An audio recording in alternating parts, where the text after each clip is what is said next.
A book, The Fruit of Accessible Scholarship.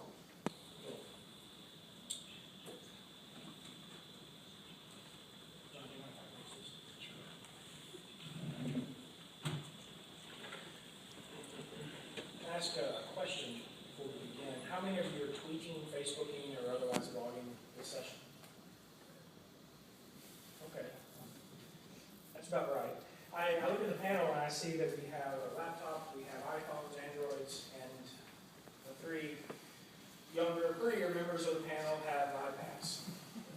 Technology is here. Technology has united us in ways that I don't think was hoped for. I think it was somewhat unforeseen as well.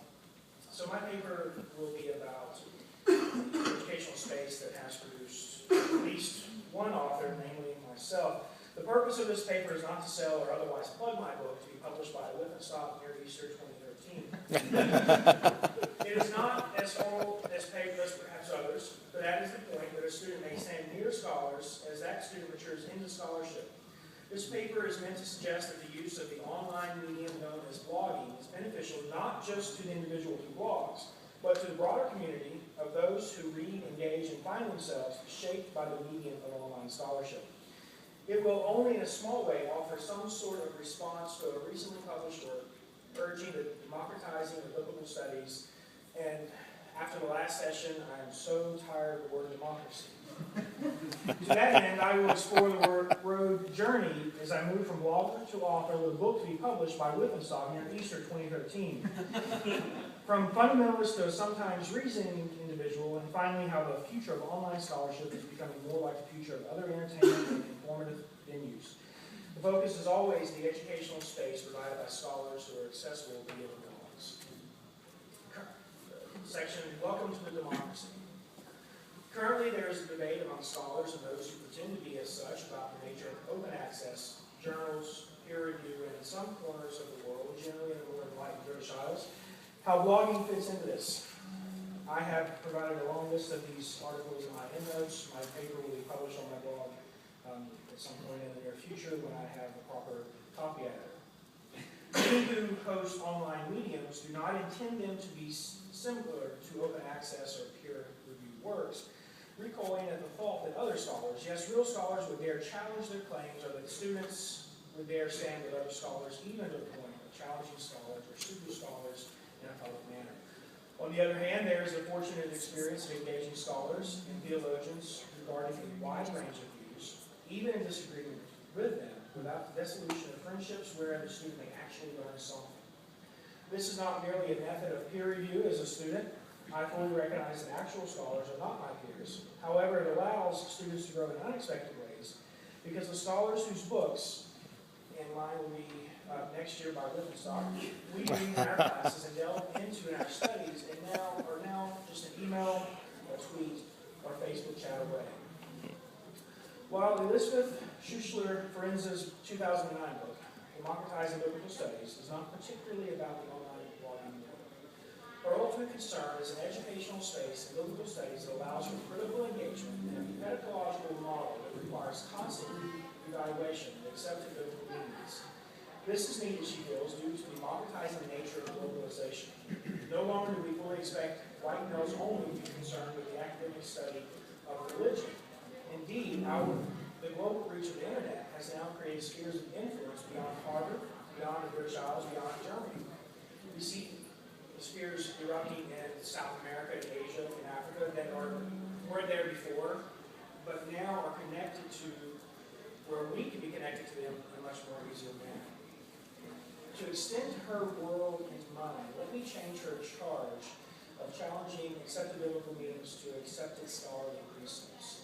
While Ferenza is concerned more with theological discussions, we are not so obtuse in biblical studies as to deny that we have the same issues plaguing our art. For example, as Mark Goodacre points out in his work on the Easter Buddy of New Testament scholarship known as Q, some previously questioned precepts have suddenly become starting points for students and scholars, assumptions that are no longer questioned because all the work is already done. Ferenza does not anticipate the use of blogging, at least not in the developed form that we know today. But she does call for the use of the internet to drive the new form she believes is needed. She understands quite simply the role of the internet is one which a student may learn how to develop intellectual skills of investigation, to articulate ethical criteria of evaluation, and to analyze hermeneutical frameworks of interpretation. Instead of turning the scholar to a Wikipedia outlet, however, she insists that this is about the critical evaluation of knowledge. Let me take her statements a little bit further. The scholar, as opposed to other theological disciplines, is no longer the repository of knowledge. The online scholar is the dispenser of knowledge that, depending on how often they post, daily or so, requires us to critically engage. Not only are biblical meanings reevaluated on a constant basis, but so too are pedagogical innovations. The online blogging community provides for a certain educational space, and not just a graduate level of biblical studies with occasional rehashing of long settled claims. Let me say quickly that an educational space is not the same as a classroom. It is the space created when two or more are present in the name of learning that both are able to learn. This prevents us from assuming too easily that other religious fundamentalists or scholarly fundamentalists can simply enjoy this space by opening a blog to contribute to such a space. Indeed, an educational space must be one where the sharing and absorption of ideas are on somewhat of an equal basis. Yes, the scholar is still the expert, but she may not always be the facilitator as we see in the most common classrooms. Let me also state that the scholar is not always an accessible scholar. An accessible scholar is the first step in creating an educational space, especially in the online community. The accessible scholar is the one willing to engage via the many avenues of social media, if even just for a little bit. These scholars are the fallen trees in the forest of students and make the scholarship heard in the educational space. I will give more of a backstory later in the paper. However, to speak about the expected quid pro quo, let me insert something here. Coming from fundamentalism where anti-intellectualism is still too intellectual an argument for us, scholars who made themselves available through the online medium provided for a much-needed way to first call and then to prepare myself for graduate biblical studies. When I first opened my blog in 2008, I did not expect to engage scholars, nor to sit at their feet. Yet by the way, a certain Dr. Jim West, may he rest in peace, who has brought me into the biblical blogosphere. I say that because he is very much alive, and I'm recording this, and when he sees that, may he rest in peace. I was able to interact with others, and still others, until suddenly I became a book reviewer for numerous publishing houses, as John has showed about book reviews. Many times books are reviewed allowed me to engage the author directly in a way that would not otherwise be possible if the author was not already hosting some sort of online medium. Yes, while the publishing houses are rarely as altruistic as I would like to think, their early recognition of the online blogging medium as a method of information dissemination, namely information about books, has allowed a quote bloggers and publishers in which the students reviews and engages the book in return for nothing more than the books, although in some cases friendships have been known to develop. It is in no small part the role publishing houses have played in bringing to light the capabilities of online blogs. This quid pro quo is not simply between book reviewer and publishing house, but between the student and the scholar. For the more accessible scholar, the educational space provided by the online forum provides not just a way to promote a book or theory, but to engage other scholars in a public manner, as well to engage students and non-students alike as they develop their own integrity. I can cite the example of a professor at United Theological Seminary, Dr. Lisa Hess. I have her permission to cite this, that developed a blog for a class that she built her online teaching methods. This was done not only in front of the class, but because of the presence of the blog in front of the world, as long as you knew how to Google to find it. She was able to transition what she learned online to build a successful and highly modeled curriculum for use by other professors. This is Dr. Hess. I had the pleasant capability of writing with her this morning. She loved the blog. She would not do it again. When you put yourself out there, she assures me sometimes you don't always get the same love as you put into it as when you put it out there. For example, watch what I do to my friend. Another example is my former disciple of mine, Jeremy Thompson, who is an adjunct professor, Hebrew enthusiast for whatever reason, and former blogger who began a series of teaching posts to bring his studies and his unique, or rather his peculiar, pedagogy to the online medium. Before he became too selfish and turned to pursuing his PhD full-time, he was garnering no small amount of attention. It is a safe bet that most scholars do not establish a blog to create an educational space. However, there is the occasional one good acre who is not only a blogger, but perhaps the most used website in New Testament classes, the NT Gateway. Yeah. If you are unfamiliar with this resource, it is a gem, and more often than not, the first go-to site for students in graduate courses in the New Testament. And if it is recommended for students, it is only because their professors are using it. However, this is not the only educational space provided by Dr. Goodacre. On his blog, he deals with a range of topics, including the Santa Claus of New Testament studies in MSQ, as well as his newest book on Thomas and the Gospels, and takes time to point out, as a textual critic, those scholars and journalists who have created their own synoptic problem, not to mention pointing out the uncanny resemblance between Coptic fragments of Jesus' marriage certificate. The simple fact that he does this online while engaging with students, not just recognizable scholars, places an open review on his pedagogy. He is not the only one of us. However, he provides the most visible method of fulfilling Forensi's goal of democratizing biblical studies, and not in the least since he has released this Through May's book, free for e-readers. Recent work by professors and doctors of education, Kern, Ware, and Warshauser, not only support Professor Hess, the newly minted Dr. Thompson, Dr. Goodacre, and others, but so too Forensi's call for educational space. Their work has shown how the online environment leads to a wide variety of benefits, including intercultural awareness and development of multi-literacies. The accessible scholar who not only engages online, but teaches online will no doubt become something of a fixture in the very near future as more scholars invest in, at the very least, in hybrid. Or as more schools invest in at least in hybrid, mixture of online and classroom time form of education. These scholars today, who are already engaging in the practice, will lead the way, no doubt. While this is perhaps not Forensi's democratizing biblical scholarship is ultimately about, it nevertheless recognizes an essential truth of the online medium, that the vast network of scholars, students, and workers exist in such a way as to provide not just a powerful way to sell books, but a way to exchange ideas, build pedagogies, and develop the next generation of scholars. Forensi's subtitle includes the word emancipatory. No doubt one stands before you today in part due to the nature of biblical studies, and I suspect in the audience is no less than a few more who claim the same thing. Of course, it is no scholar's role to be professor, priest, and psychiatrist. Yet, with the online medium, students are afforded the ability to be free from perhaps fundamentalism or lackluster graduate studies, or even their own self-deception of just how new their new idea really is.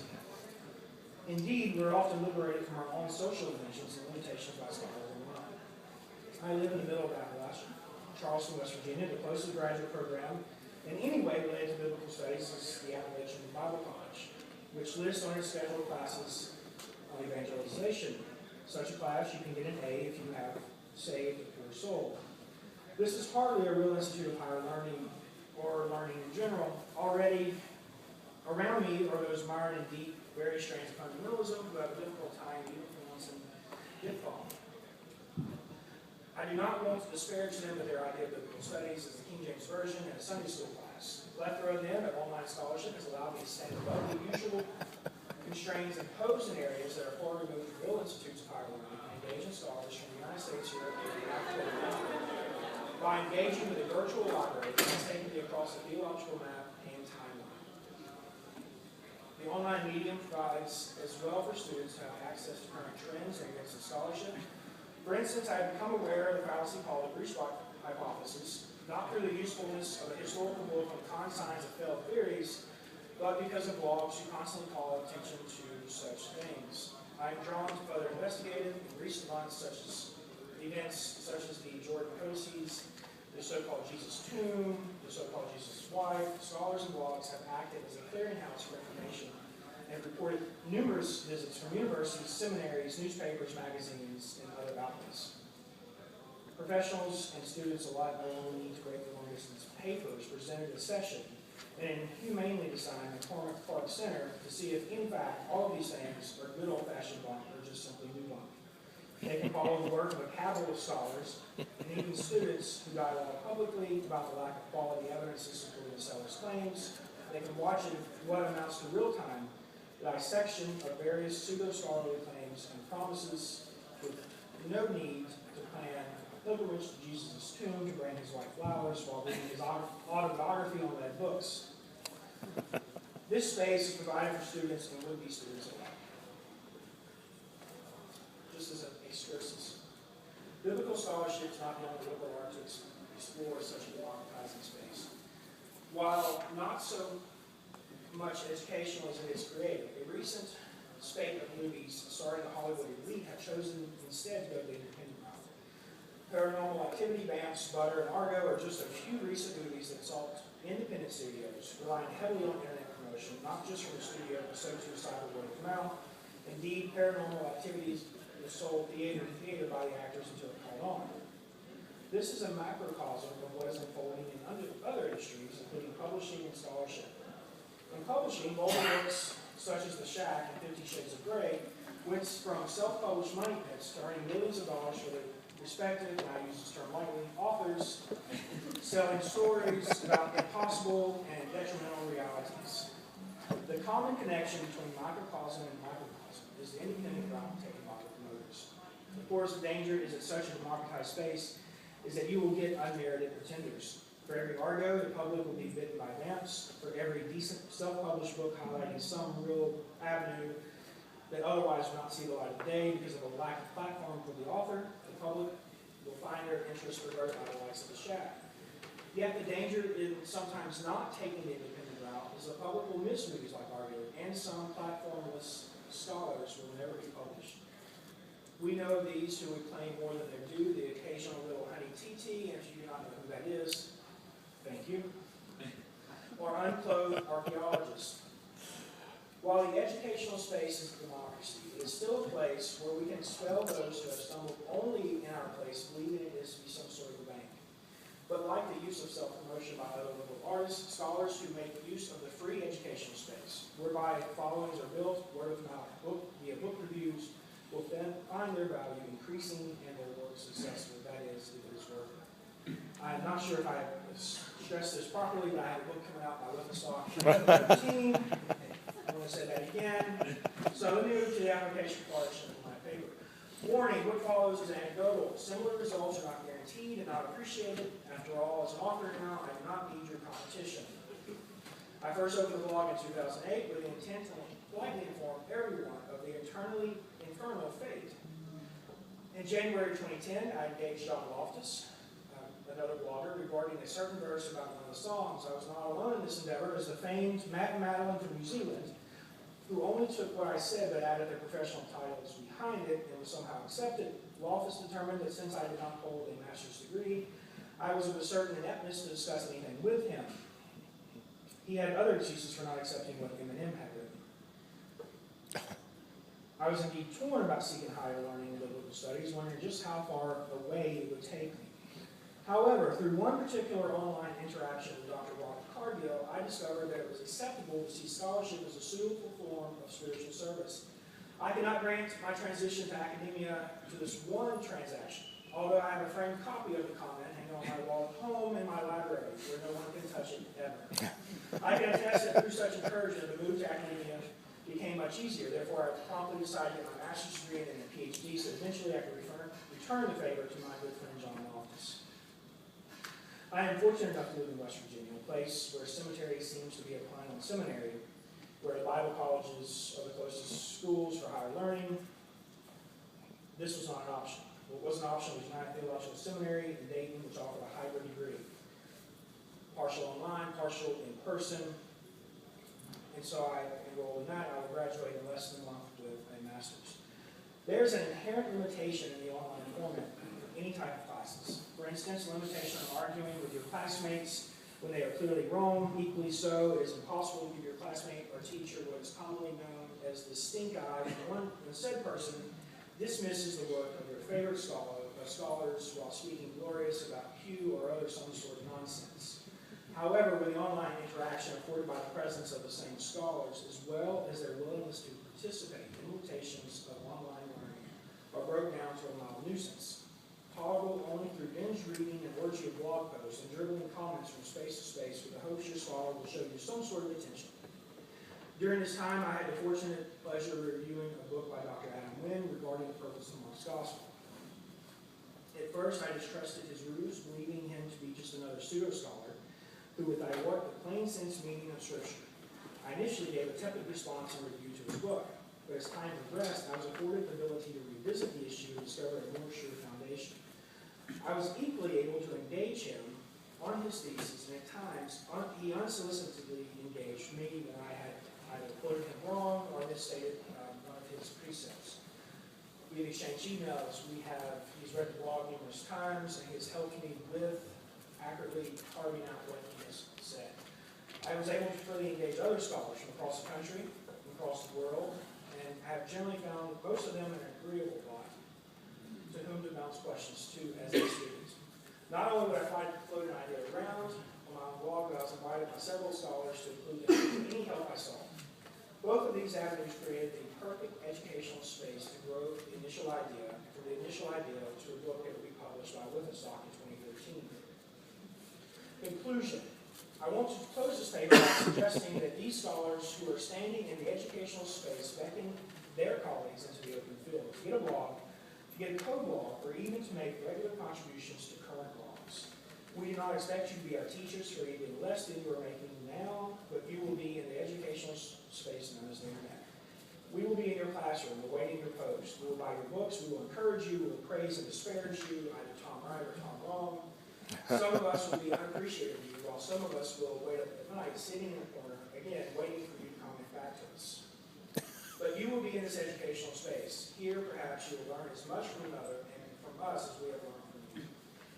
As the world turns to receive information from the global online community, having scholars provide their work, collaboration, and support will not only benefit in more fruitful scholarship, but so too in preventing this or that latest greatest discovery from getting any more undue attention. And it may even save a wayward soul a time or two. Thank you very much.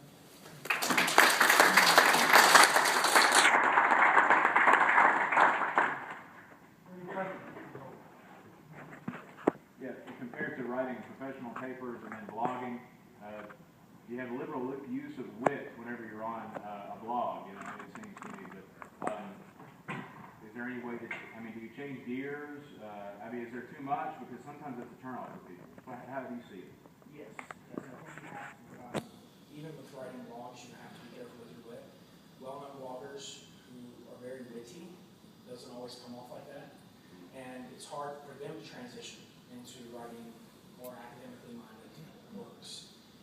When I had to write my book with the Stock 2013, it was very difficult to transition from short blog post. I had to relearn how to do footnotes again. So yes, the danger is if you write too much, and I do sometimes 8-9 posts a day, 300 posts a month. Maybe it's not all me, but yes, there is a transition that you have to do. But as a student, I have also the capability of writing papers in classes that keeps me somewhat grounded.